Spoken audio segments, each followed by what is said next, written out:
Let's talk about getting sound into the Morphagene. We'll start from an empty reel. One way to do this is to clear out the reel that is currently loaded, deleting its contents. We'll do that now by holding Shift and then holding Record until the reel and Splice windows flash. I'll patch some sound from my computer to the inputs of the Morphagene and start monitoring. Note the sound on sound control is full counterclockwise. Set the input level by holding Record and pressing Shift. Keep holding Record as long as you like, and the Morphagene will keep listening and adjusting until you release it. To record into a new splice, hold Record, and when you are ready to start the recording, press Splice. Record into a new splice.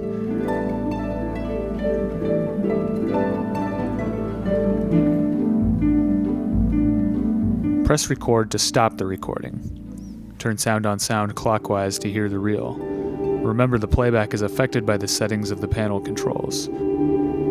Let's set them to play the full splice at original speed with no morphing, and the beginning of the recording as the start point. Right now the reel is one big splice. We can divide it into more splices by pressing the Splice button at the point where we would like the division to take place. I like to keep the organized control full clockwise while doing this, so that I'm always pointing the Morphagene playback further into the reel, and that way I don't resplice the same splice over again.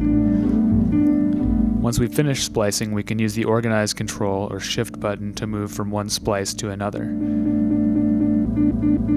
If you make a splice marker by accident, don't worry, it's possible to remove individual splice markers.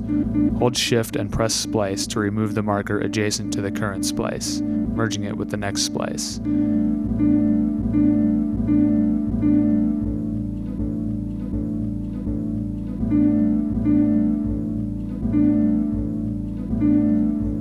Do the same thing, but hold Splice to remove all the splice markers. If you have some set of modulations that you particularly like, consider recording the resulting output into a new splice. Here I have some modulation of slide, play, and gene size, and some synth material at the input. Let's adjust SOS to get a nice balance, and record the result into a new splice.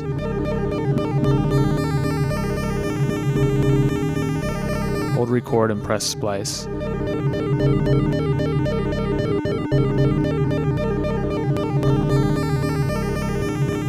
Now the last splice in the reel is the recording we just made.